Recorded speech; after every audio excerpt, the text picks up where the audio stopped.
नमस्कार बच्चों। आज हम मुग़ल साम्राज्य की स्थापना पढ़ेंगे। बाबर से लेकर अकबर तक सन 1526 से 1605 ईस्वी तक। पिछले पाठों में आपने पढ़ा है कि तुर्क सुल्तानों ने छोटे बड़े कई राजाओं को हराकर एक विशाल सल्तनत की स्थापना की,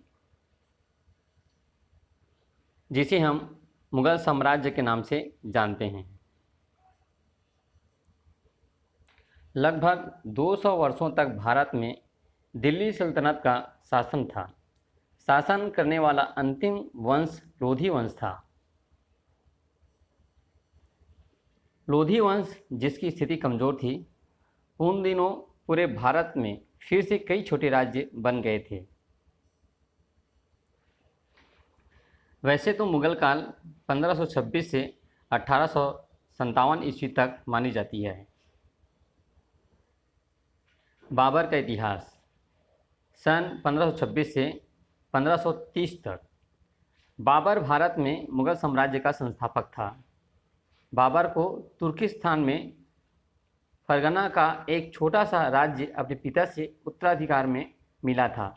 वह 13 साल की उम्र में फरगना की गद्दी पर बैठा, लेकिन उसकी कम उम्र का लाभ उठाकर उसके विरोधियों ने उसे फरगना से बाहर कर दिया। बाबर लगातार संघर्ष करता रहा, मगर फरगना का अधिकार नहीं कर पाया। तब उसने काबुल पर अपना अधिकार जमाया।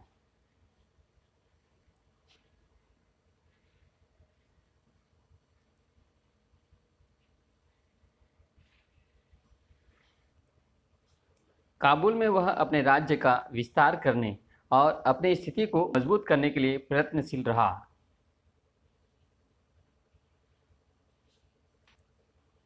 यहाँ इस मानचित्र में आप देख रहे हैं, ये भारत का उत्तरी क्षेत्र, उसका ये पाकिस्तान और फिर अफ़गानिस्तान, और अफ़गानिस्तान में ही है काबुल, जहाँ पर बाबर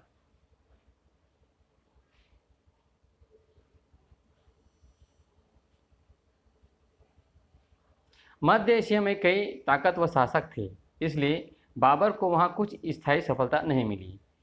उस समय उत्तर भारत के कुछ भागों में लोधी सुल्तानों तथा राजपूत राजाओं का शासन था।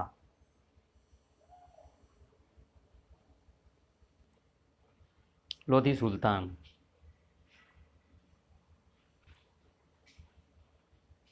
ये लोधी सुल्तान हैं। लोधी सुल्तान सुल्तान बेहुल्ला खान लोधी 1451 से 1489 तक। उसी समय बाबर को पंजाब के सूबेदार दौलत खान ने, जो इब्राहिम लोधी को गद्दी से हटाना चाहता था, दिल्ली पर आक्रमण करने का नियंत्रण दिया। दिल्ली का शासन इब्राहिम लोधी। पंजाब के सूबेदार दौलत खान, जो इब्राहिम लोधी को गद्दी से हटाना चाहता था, ये पंजाब के सूबेदार थे। बाबर ने 1526 में पानीपत के मैदान में सुल्तान इब्राहिम लोधी को परास्त किया।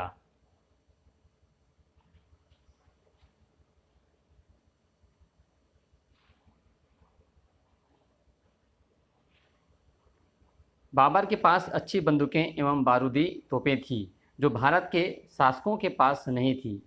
उसके पास कुशल तीरंदाज घुड़सवार थे, जो लोधी की सेना में नहीं थे। बाबर की सेना छोटी थी, किंतु अच्छी तरह प्रशिक्षित एवं अनुभवी थी। बाबर ने स्वयं बड़ी कुशलतापूर्वक सेना का संचालन किया, इसलिए बाबर की विजय हुई।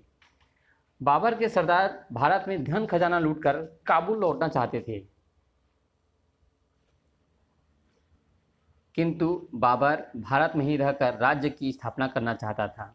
अपनी विजय को बनाए रखने तथा अपने राज्य के विस्तार के लिए उसने आसपास के कई राज्यों को हराकर उन्हें अपने साम्राज्य में मिला लिया।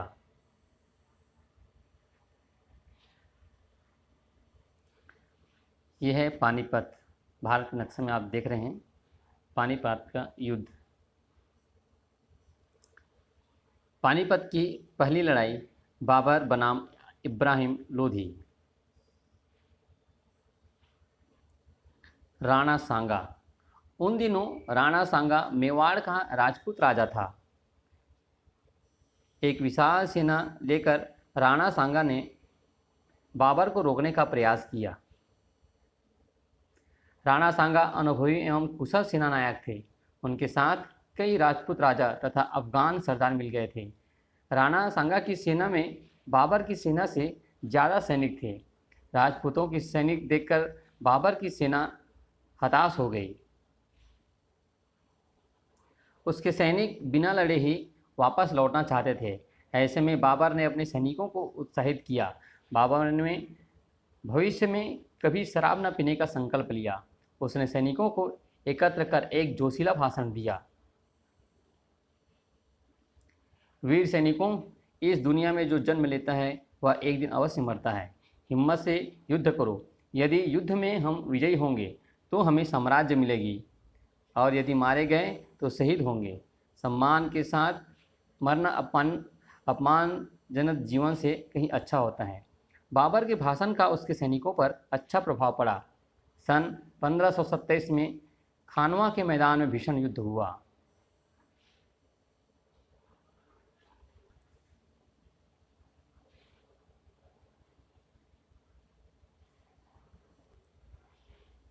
खानवा के मैदान में भीषण युद्ध हुआ जिसमें राणा सांगा की हार हुई।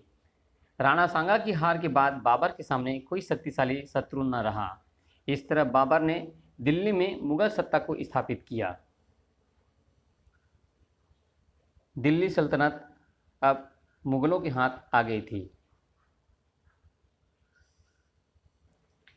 बाबर सुंदर बगीचों का शौकीन था। उसने भारत में मुगल शैली के कई बाग बगीचे बनवाए। यहाँ पर आप देख रहे हैं मुगल कालीन बाग।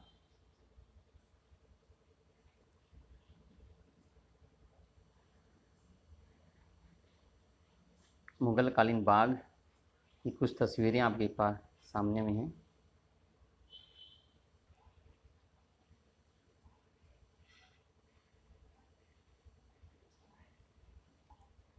मुगल भवन निर्माण, वास्तुशिल्प, कला इत्यादि पर रुचि रखते थे और उन्होंने भारतवर्ष में बहुत ही शानदार इमारतों का निर्माण करवाया। और इन इमारतों में उन्होंने ध्यान रखा बाग का। इस प्रकार से खूबसूरत बाग के बीच में खूबसूरत इमारत।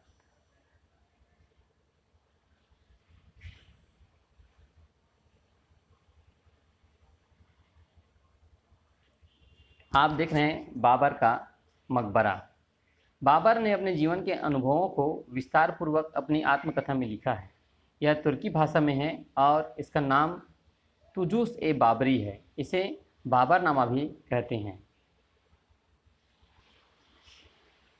ताजमहल आप देख रहे हैं, इसे शाहजहाँ ने बनाया था और ये मुगल कालीन बाग के साथ यह इमारत निर्मित है। हुमायूं का इतिहास। सन 1530 से 1556 बाबर की मृत्यु के बाद उसका बड़ा बेटा हुमायूं बादशाह बना। पिता के जीते हुए इलाकों को संभालने में उसे काफ़ी कठिनाइयाँ आईं। हुमायूं को अपने भाइयों के अलावा गुजरात के सुल्तान, राजपूत और अफगान सरदारों के विरोध का सामना करना पड़ा।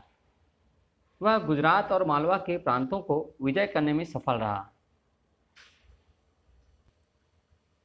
किंतु पूर्वी भारत में अपना अधिकार स्थापित न कर सका। इस क्षेत्र के अफगान सरदार शेर शाह ने उसे हरा दिया। हुमायूं 17 मार्च 1508 से 27 जनवरी 1556 ईस्वी तक अफगान सरदार शेर शाह सूरी, जिसने हुमायूं को हराया। इस हार के कारण हुमायूं को सन 1540 में भारत से भागना पड़ा। इसके बाद लगभग 15 सालों तक वह भटकता रहा। उसने ईरान के शाह की शरण ली और उसकी मदद से सन 1555 में फिर से दिल्ली में मुगल साम्राज्य की स्थापना की। लेकिन सन 1556 में दिल्ली के पुराना किला में अपने पुस्तकालय की सीढ़ियों से उतरते समय उसका पैर फिसला और उसकी मृत्यु हो गई। आप देख रहे हैं हुमायूं का मकबरा।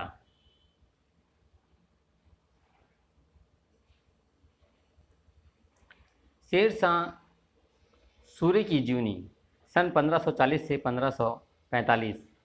आप ये जानते हैं कि हुमायूं को बिहार के शेर शाह नाम के अफ़गान सरदार ने हराया और उसे भारत छोड़ने पर मजबूर कर दिया था। शेर शाह एक अफ़गान सरदार का पुत्र था। बिहार के सासाराम में उसकी छोटी सी जागीर थी। उसने कई छोटे बड़े राजपूत और अफ़गान सरदारों को हराया। शेर शाह ने अपने राज्य को सुदृढ़ बनाने के लिए अनेक सुधार किए। उसका एक राज्य अधिकार राजा टोडरमल ने भू सुधार कार्य में सहयोग दिया। शेर शाह के शासन में सड़कें, सराएं और जल व्यवस्था पर विशेष ध्यान दिया गया ताकि आम जनता को सुविधाएं प्राप्त हो, जिन्हें बाद में अकबर ने भी अपनाया और आगे बढ़ाया। शेर शाह ने नए सिक्कों का प्रचलन प्रारंभ किया। आप देख रहे हैं भारत का शेर। सूर्यवंश के पहले सम्राट शेर शाह सूरी का इंतकाल साल 1545 से 22 मई को हुई। सूर्य ने 1540 से 1556 तक उत्तर भारत पर शासन किया। सूर्य साम्राज्य के संस्थापक। शासनकाल में पहली बार रुपया जारी किया। सूर्य ने पाटलिपुत्र शहर का निर्माण करके उसे पटना नाम दिया। शेर शाह बाघों के शिकार के लिए भी जाने जाते हैं। शेर शाह ने चटगांव से ग्रांड ट्रंक रोड का विस्तार किया, जो आज बांग्लादेश से काबुल तक मौजूद है। चंदेल राजपूतों के खिलाफ युद्ध लड़ते हुए कलिंगर के किले में बारूद विस्फोट में उनकी मौत हुई।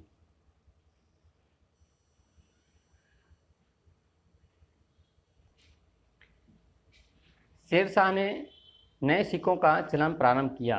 पहला था तांबे का सिक्का, जिसे दाम कहते थे। यह तांबे का सिक्का दाम। और दूसरा चांदी का सिक्का, जिसे रुपया कहते थे। उसने सासाराम में अपने लिए एक भव्य मकबरा भी बनवाया। इसके समय में सड़क निर्माण पर भी विशेष ध्यान दिया गया, लेकिन शेर शाह ज़्यादा दिनों तक जीवित नहीं रहा। सन 1545 में कालिंजर दुर्ग में आक्रमण के समय उसकी मृत्यु हो गई। आप देख रहे हैं शेर शाह सूरी का मकबरा सासाराम, ये बिहार में है।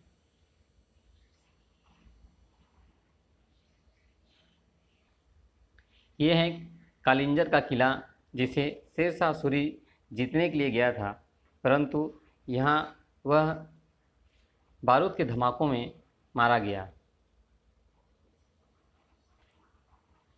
कालिंजर के किले। तानसेन का मकबरा भी इसी किले में है। कालिंजर किला।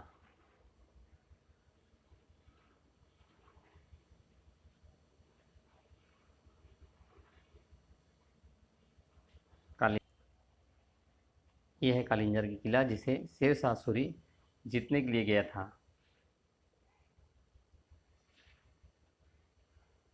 परंतु यहाँ वह मारा गया।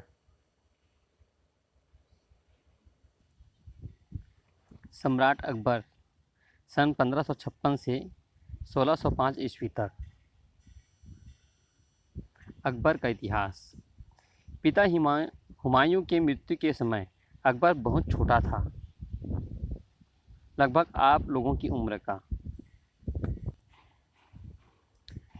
हुमायूं के विश्वास पात्र बैरम खान ने उसका राज्याभिषेक किया। बालक अकबर के लिए यह बहुत बड़ा उत्तरदायित्व था। बालिग होने तक अकबर ने अपने संरक्षक बैरम खान की देखरेख में राजकाज किया।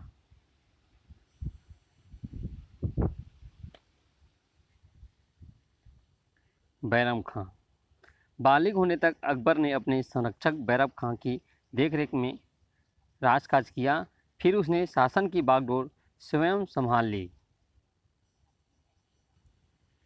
तथा योग्यतापूर्वक शासक किया।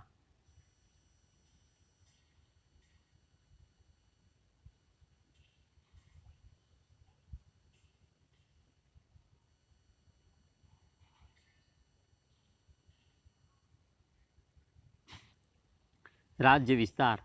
अकबर एक विशाल साम्राज्य स्थापित करना चाहता था, इसलिए उसने आसपास के क्षेत्रों में विजय अभियान शुरू किया।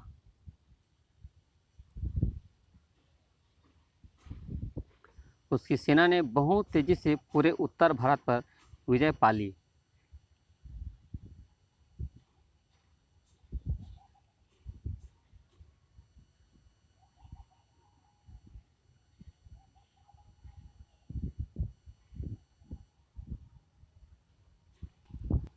पूरे उत्तर भारत में मुगल साम्राज्य का परचम लहराया। सन 1561 में मालवा, 1564 में गोंडवाना, 1568 में चित्तौड़, 1572 में गुजरात और 1574 में बंगाल मुगल साम्राज्य के भाग बन गए।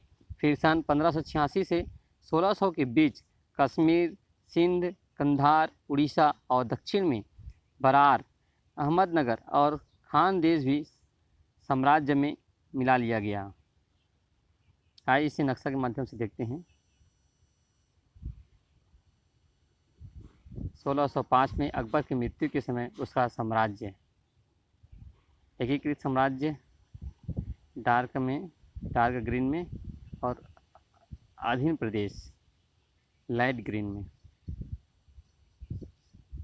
इस प्रकार से स्वास्थ्य, पश्तूनी इलाके, डेरा गाजी खान, कांगड़ा, कुमाऊं, कूच बिहार, कच्छ, मेवाड़, उदयपुर, अहमदनगर, गोंडवाना, झारखंड, कोकरा, ये सब मुगल साम्राज्य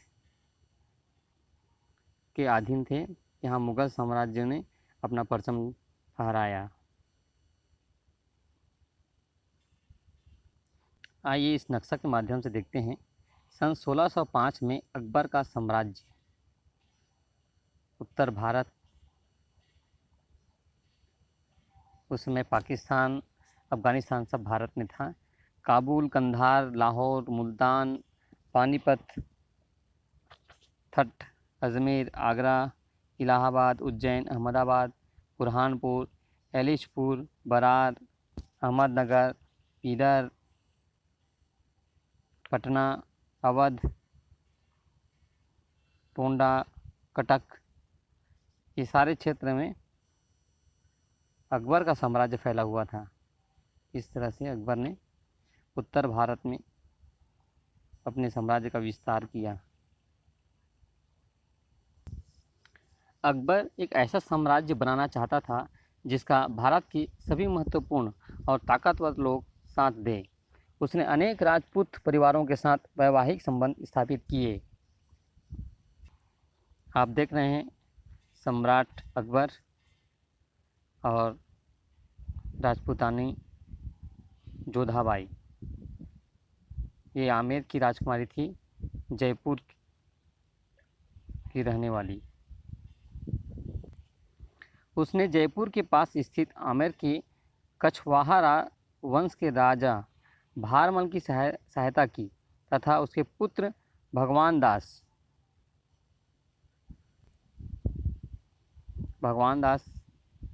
या भगवंत दास कछवाहा आमेर किला के राजकुमार तथा पोते मानसिंह को शाही सेवा के ऊंचे पद दिए। राजा भारमल ने अपनी बेटी का विवाह भी अकबर के साथ कर दिया। ये है रानी राजकुमारी जोधाबाई। शादी के बाद भी राजपूत रानियों को संपूर्ण धार्मिक आज़ादी थी। अकबर की राजपूत नीति के कारण अनेक राजपूत राजाओं ने उसकी अधीनता स्वीकार की। मेवाड़ के राणा प्रताप को छोड़कर राजस्थान के लगभग सभी शासक अकबर की अधीनता स्वीकार कर चुके थे।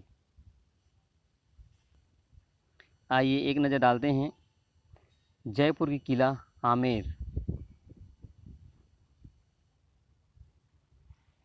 राजा भारमल और भगवान दास तथा पोते मानसिंह की किला, जहाँ से जोधाबाई का विवाह अकबर के साथ कर दिया गया। ये है आमेर का किला। आगे देखते हैं।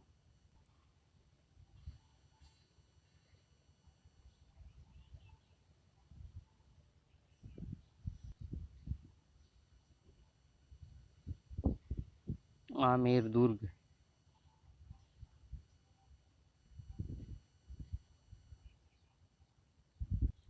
राजा भारमल, आमेर रियासत। अकबर और राणा प्रताप। सन 1556 में 1576 में अकबर ने राणा प्रताप के खिलाफ राजा मानसिंह एवं राजकुमार सलीम के नेतृत्व में एक विशाल सेना चित्तौड़गढ़ भेजी। मुगल सेना और राणा प्रताप की सेना के बीच हल्दी घाटी में युद्ध हुआ। हल्दी घाटी के इस युद्ध में मुगल सेना विजयी हुई।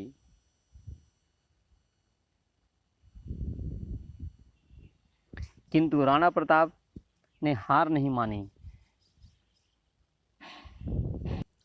आप देख रहे हैं चित्तौड़ के किले, राजस्थान, जहां पर मुगल शासक ने मानसिंह और राजकुमार सलीम के नेतृत्व में चित्तौड़गढ़ पर आक्रमण कर दी।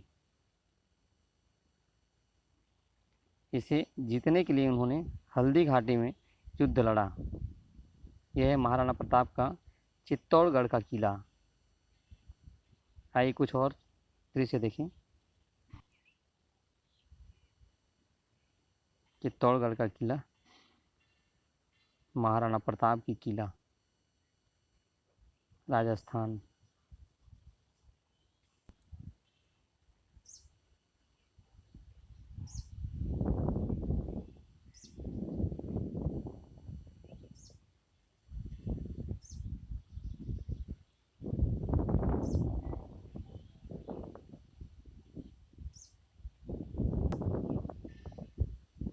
चित्तौड़गढ़ का अद्भुत किला, पहाड़ के ऊपर में बना हुआ यह किला।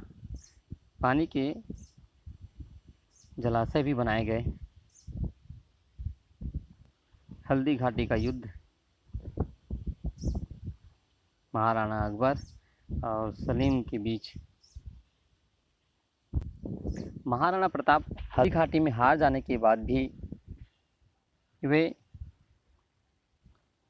निरंतर लड़ने के लिए चित्तौड़गढ़ की पहाड़ियों में रहकर अपने जीवन पर्यंत मुगलों से संघर्ष करते रहे। उन्होंने अपने मंत्री मेवाड़ के भामा शाह द्वारा उन्हें राणा प्रताप को समर्पित धन से अपनी सेना का पुनः गठन किया और अनेक क्षेत्रों पर अपना अधिकार पुनः स्थापित करने में राणा प्रताप सफल हुए। चित्तौड़गढ़ की पहाड़ियों में आदिवासियों के साथ महाराणा प्रताप अपना सेना का संगठन किया, जो दृश्य आपको दिखाई पड़ रहा है। इस प्रकार महाराणा प्रताप पुनः अपने सैनिकों को संगठित कर मुगल पर आक्रमण किए और विजय हासिल किया।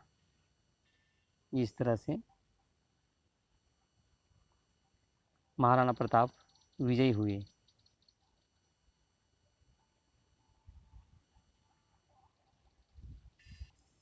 विजय की मुद्रा में महाराणा प्रताप और उसकी सेना।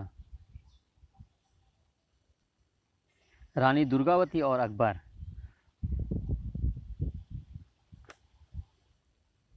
गोंडवाना या गढ़ाकंटगा विस्तृत और संपन्न राज्य था। इस राज्य की राजधानी चौरागढ़ थी और मुख्य निवासी गोंड थे। सन 1548 में राजा दलपत के देहावसान के बाद रानी दुर्गावती अपने 5 वर्षीय पुत्र वीर नारायण सिंह की संरक्षिका बनी और अपने मंत्रियों के परामर्श एवं सहायता से सफलतापूर्वक शासन करती रही। अपनी उदारता, दक्षता एवं सुयोग्य प्रशासन से गोंडवाना में उसने राजनीतिक एकता स्थापित कर ली थी। गोंडवाना की समृद्धि एवं धन संपन्नता को देखकर साम्राज्य विस्तार की भावना से अकबर आक्रमण करना चाहता था। इसलिए आसफ खां के नेतृत्व में गोंडवाना पर आक्रमण किया। रानी के कवच और शीर्ष स्त्राण धारण कर हाथी पर सवार होकर मुगल सेना पर आक्रमण किया। वे हाथी और घोड़े दोनों को कुशलतापूर्वक चला सकती थी। इस बीच दुर्भाग्य से उसे एक तीर लगा, जिससे वह बेहोश हो गई। होश आने पर उसे अपनी पराजय का पता लगा। शत्रु द्वारा पकड़े जाने और अपमानित होने की आशंका से छाती में कटार भोंक कर शहीद हो गई।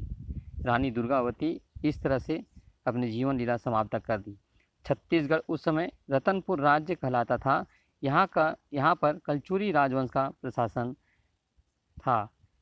इस तरह अकबर की इन नीतियों के कारण उसके पदाधिकारियों ने ईरानी व तुरानियों के अलावा अफगान, भारतीय मुसलमान, राजपूत राजा आदि भी शामिल हो गए थे। आइए देखते हैं रानी दुर्गावती के किला। जबलपुर वर्तमान में मध्य प्रदेश। इसे कहते हैं मदन महल।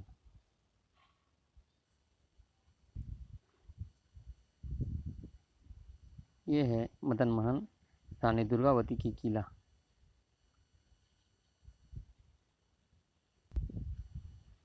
शासन व्यवस्था। अकबर ने अपने विशाल साम्राज्य की व्यवस्था किस प्रकार की? उसने अपने विशाल साम्राज्य को 15 सूबों में बांटा। सूबे का क्षेत्र लगभग आज के प्रदेश जैसा ही था। प्रत्येक सूबा अर्थात प्रांत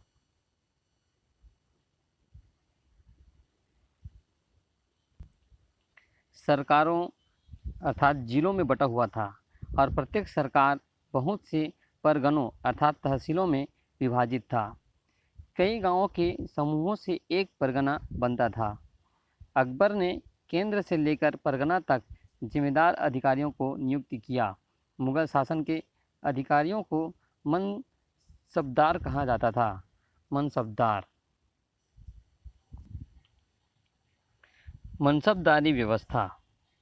मुगल साम्राज्य में काम करने वाले अधिकारियों व सेनापतियों को मनसबदार कहा जाता था।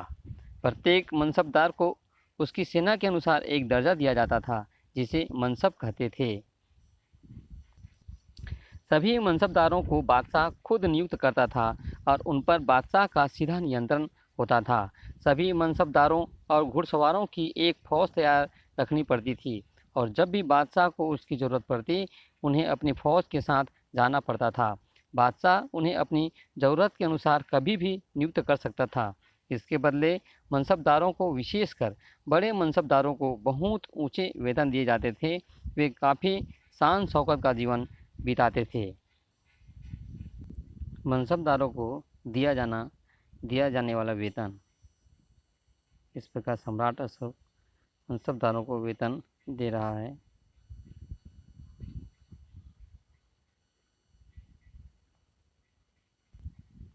लगान व्यवस्था। अकबर जब बादशाह बना तो किसानों से लगान इकट्ठा करने की व्यवस्था काफ़ी कमज़ोर थी। छोटे अधिकारी व जमींदार किसानों पर मनमानी करते थे। लगान वसूली कभी ज़्यादा तो कभी कम हो जाती थी। इसलिए अकबर ने तय किया कि किसान लगान रुपयों में देंगे, न कि अनाज में।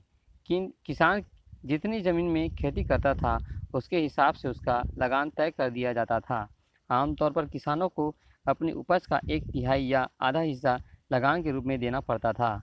किसानों से लगान इकट्ठा करने के स्थानीय जमींदार अधिकारियों की मदद करते थे। किसानों से इकट्ठा किए गए लगान से ही राज्य का खर्च चलता था।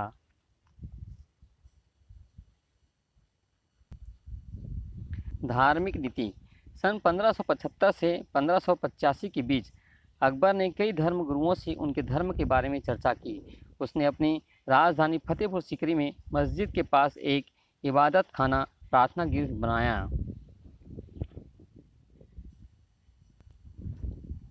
फतेहपुर सीकरी।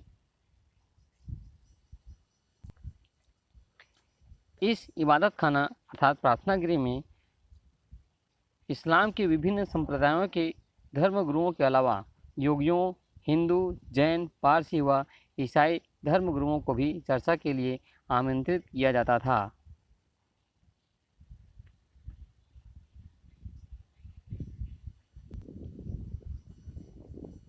उन्होंने सबके प्रति शांति अर्थात कुलह कुल की नीति अपनाई।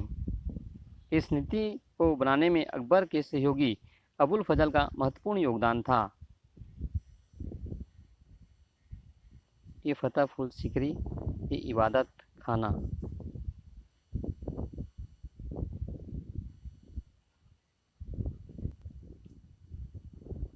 अबुल फजल ने ही अकबर के राज्यकाल का विस्तार पूर्वक इतिहास अकबरनामा लिखा है।